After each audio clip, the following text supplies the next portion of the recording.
अस्सलाम वालेकुम नाजरीन, कैसे आप लोग? ठीक ठाक हैं। उम्मीद है आप लोग खैरियत से होंगे। डॉक्टर एजाज आप लोगों की खिदमत में हाजिर हूँ एक नई वीडियो के साथ। और आज की वीडियो में हम बात करेंगे जो छोटे बच्चों में डायरिया होता है कि डायरिया को हम प्रिवेंट कैसे कर सकते हैं, उसके लिए क्या एहतियाती तदाबीर हैं और घर में हम क्या कर सकते हैं कि अपने आप को भी और छोटे बच्चों को भी डायरिया या लूज़ मोशन से हम बचाएँ। नाजरीन, दुनिया में सबसे ज़्यादा अमवात होती है बच्चों में, वो पहले नंबर पे है नमोनिया और दूसरे नंबर पे है डायरिया। जो छोटे बच्चे होते हैं 5 साल से कम, सबसे ज़्यादा अमवात नमोनिया से होती है और दूसरे नंबर पे डायरिया से होती है। सो इसके बारे में जानकारी बहुत ज़्यादा ज़रूरी है और हमारे लिए कि हम घर में क्या कर सकते हैं, हम घर में कौन से एहतियाती तदाबीर अपना सकते हैं जिसकी वजह से हम अपने आप को भी और छोटे बच्चों को भी इस मरज़ से बचा सकें। नाज़रीन, सबसे पहली बात यह है कि हम प्रिवेंट कैसे कर सकते हैं। उसमें सबसे पहले नंबर पे आता है कि छोटे बच्चों को माएँ अपना दूध पिलाए, ब्रेस्ट फीडिंग करे, कोई और चीज़ नहीं देनी है। हमारे यहाँ एक रॉन्ग कंसेप्ट है, एक बहुत गलत कंसेप्ट है कि जब छोटे बच्चे होते हैं पैदाइश के फ़ौरन बाद हम उनको शहद देते हैं, और ये सबसे बड़ी गलती हम कर रहे हैं कि शहद बिल्कुल बच्चों के लिए रिकमेंडेड नहीं है। हम सबसे पहले देते हैं माँ अपना दूध पिलाएं, और कब तक पिलाएं? माँ का दूध बच्चे के लिए रिकमेंडेड है, ये उनका हक है, एक राइट है कि 2 साल तक बच्चों को सिर्फ़ और सिर्फ माँ का दूध पिलाना है। और उसके बाद फिर 4 से लेके 6 महीने तक, कम से कम 4 महीने, मैक्सिमम 6 महीने के बाद हम फिर दूसरी चीज़ें शुरू करते हैं, जिस तरह खिचड़ी होती है, दलिया होता है और बनाना वगैरह होता है। सो सॉफ्ट किस्म का डाइट वो हम स्टार्ट करते हैं, उसको हम कहते हैं वीनिंग। मिनिमम 4 महीने में और मैक्सिमम 6 महीने में हम उसको स्टार्ट करते हैं। ब्रेस्ट फीडिंग के बारे में रिकमेंडेशंस ये है कि ये 2 साल तक माँ अपने बच्चों को दूध पिलाए, ये उनका राइट है। कुरान शरीफ में भी इसकी रिकमेंडेशन है कि हमने वालिदैन को हिदायत की है कि वो अपने बच्चों को 2 साल तक दूध पिलाए। वल वालिदातो युरदिना औलादहुन्ना हौलैनि कामिलैन। सो यहाँ पे बात ख़त्म हो गई कि 2 साल तक पिलाना है। रिकमेंडेशंस है, स्ट्रांगली रिकमेंडेड है कि बच्चों का राइट भी है, और माँ अपना दूध फ़ौरन बच्चों को स्टार्ट करे पैदाइश के फ़ौरन। और माँ की दूध पिलाने का फ़ायदा ये होता है कि जो बच्चे माँ का दूध नहीं पीते उनके ज़्यादा चांसेस होते हैं कि उनको डायरिया हो। 30 गुना ज़्यादा चांसेस होते हैं कि जो बच्चे माँ का दूध नहीं पीते उनके चांसेस होंगे डायरिया के, उनके हॉस्पिटल जाने के चांसेस होंगे। और जो बच्चे माँ का दूध पीते हैं उनके चांसेस कम होंगे, उनको डायरिया नहीं होगा, और अगर होगा भी तो हॉस्पिटल जाने की ज़रूरत नहीं पड़ेगी, वो बिल्कुल माइल्ड सा होगा जिसको आप घर में मैनेज कर सकते हैं। सो पहले नंबर पे माँ का दूध बहुत ज़्यादा ज़रूरी है बच्चे के लिए। 4 से 6 महीने के बाद फिर बाकी चीज़ें आप स्टार्ट करते हैं, और 2 साल तक आप माँ का दूध पिला सकते हैं बच्चे को। 1 साल के बाद बच्चे को जो ग़िज़ा देनी है उसमें हर किस्म की चीज़ें आप दे सकते हैं। उसमें गोश्त दे सकते हैं, उसमें पोल्ट्री दे सकते हैं, फ़िश दे सकते हैं, दालें दे सकते हैं, फ्रूट्स दे सकते हैं, वेजिटेबल्स वगैरह दे सकते हैं। सो डायरिया को प्रिवेंट करने के लिए सबसे पहला पॉइंट था ब्रेस्ट फीडिंग या माँ का दूध बच्चे के लिए।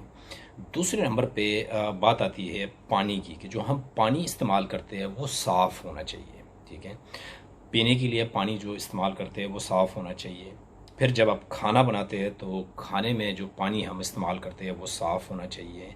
पानी पीना बहुत ज़्यादा चाहिए। ठीक है, और जो हाइजीन के लिए आप पानी इस्तेमाल करते हैं वो भी ज़्यादा होना चाहिए। जितनी आप सफाई रखेंगे इतने कम चांसेस होंगे डायरिया के, बड़ों के भी और छोटों के लिए भी। अब साफ़ पानी का मतलब क्या है? साफ़ पानी या तो आप ले लें, फ़िल्टर वाटर ले लें, कोई मिनरल वाटर ले लें। ख़ासकर पीने के लिए और खाना बनाने के लिए आपको साफ़ पानी की ज़रूरत है। और अगर ये चीज़ें नहीं हो सकती, क्योंकि बहुत सारे लोग होते हैं, गरीब होते हैं, फ़िल्टर वाटर, मिनरल वाटर वो नहीं ले सकते, बाज़ार नहीं जा सकते, वहाँ से नहीं ले सकते, घर का जो ट्यूबवेल से जो मेन सप्लाई है पानी आता है वो इस्तेमाल करते हैं। सो उस पानी को आप इस्तेमाल कर सकते हैं, पीने के लिए भी इस्तेमाल कर सकते हैं और खाना बनाने के लिए भी इस्तेमाल कर सकते हैं।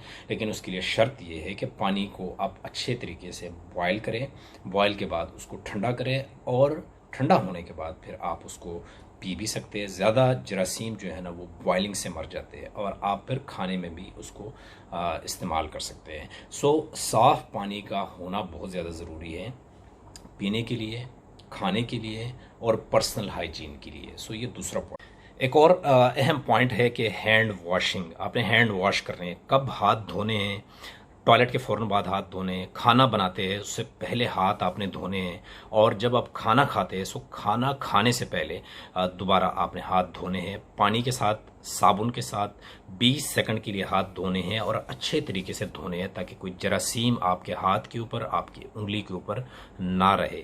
क्योंकि जब आप हाथ नहीं धोते सो उस जरासीम खाने के साथ मिक्स होते हैं जब आप खाना बनाते हैं, और जब खाना आप वही गंदा खाना जब आप खाते हैं तो उसके बाद आपको चांसेस होते हैं कि डायरिया हो जाए, चाहे छोटों में है चाहे बड़ों में है।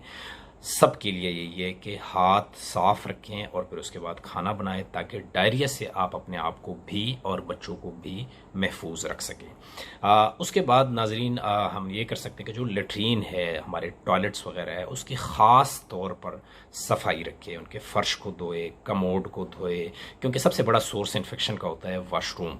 सो वाशरूम को आप साफ़ सुथरा रखें और कोई पीने की कोई चीज़, खाने की कोई चीज़ वाशरूम में ना रखे क्योंकि उसकी कंटेमिनेशन हो जाती है और उसके खाने का फ़ायदा नहीं है, फिर नुकसान होता है।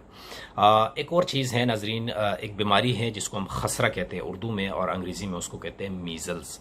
सो मीज़ल्स के लिए हिफाजती टीके होते हैं। अगर किसी को खसरा है तो उनके चांसेस है कि डायरिया हो जाए, अगर किसी को डायरिया है सो उनके चांसेस है कि उनको खसरा हो जाए। सो ये दोनों लाजिम और मलजूम है। सो जब आप खसरे की हिफाजती टीके लगवाते हैं सो आप अपने आप को खसरे से भी बचाते हैं और आप अपने आप को डायरिया, लूज मोशंस या दस्त से भी बच्चों को बचाते हैं। सो 5 साल से जो छोटे बच्चे होते हैं उसको खसरे के 2 इंजेक्शन लगते हैं, एक 9वें महीने में एक इंजेक्शन लगता है और उसके बाद जो दूसरा टीका है वो लगता है 15वें महीने में। 15 महीने के फ़ौरन बाद दूसरा इंजेक्शन लगता है। आप अपने आप को, अपने बच्चे को खसरे से महफूज रख सकते हैं। अगर खसरे से महफूज हैं तो डायरिया के भी चांसेस बहुत कम होंगे।